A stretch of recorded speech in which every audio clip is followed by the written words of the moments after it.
Hey, what's going on, YouTube? It's Mr. Hino with Miss Hino's Lego Robotics. Well, I'm going to continue my series on FLL, tips and advice from Mr. Hino. Um, nope, I don't profess to be any kind of expert. I'm just giving you what I feel works. I mean, works for me. And again, take it or leave it. Hopefully, though, it's helpful. I have found it to be super helpful. And today's video is going to be on speaking.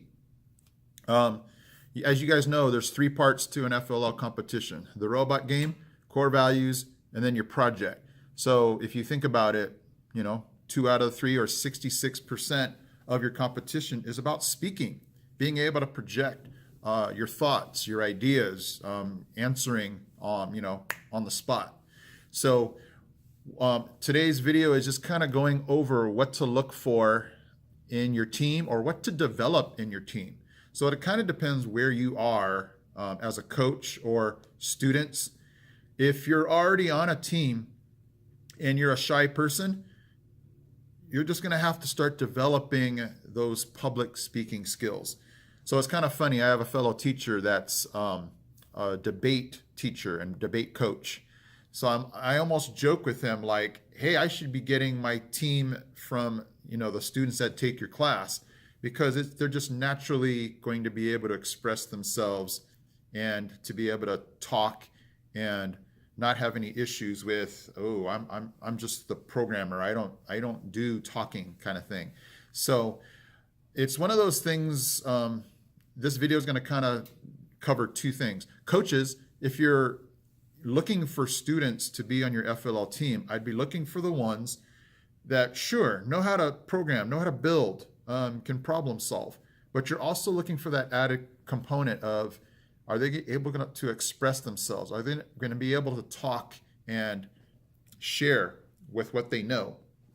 And then coaches, if you already have a team where that needs to be developed, then it would just be to practice it.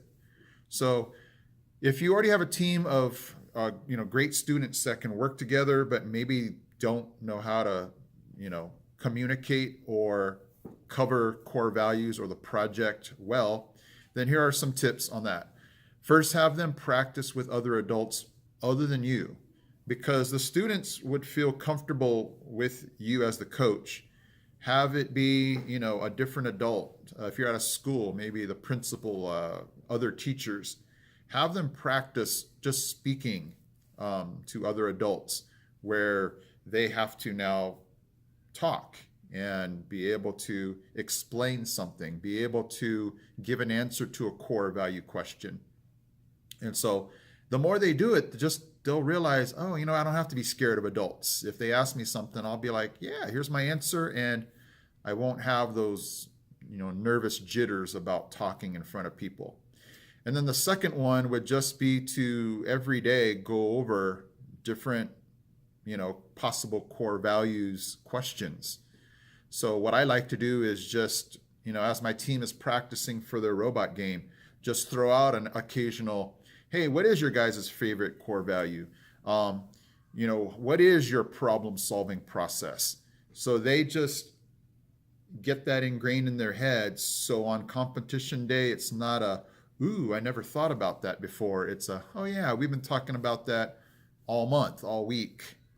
So it's going to be one of those things where you, though, have to just have your students be prepared to answer anything, because the judges might ask them something that, can just be random, like, hey, how did you guys get your team name? Or, things like that.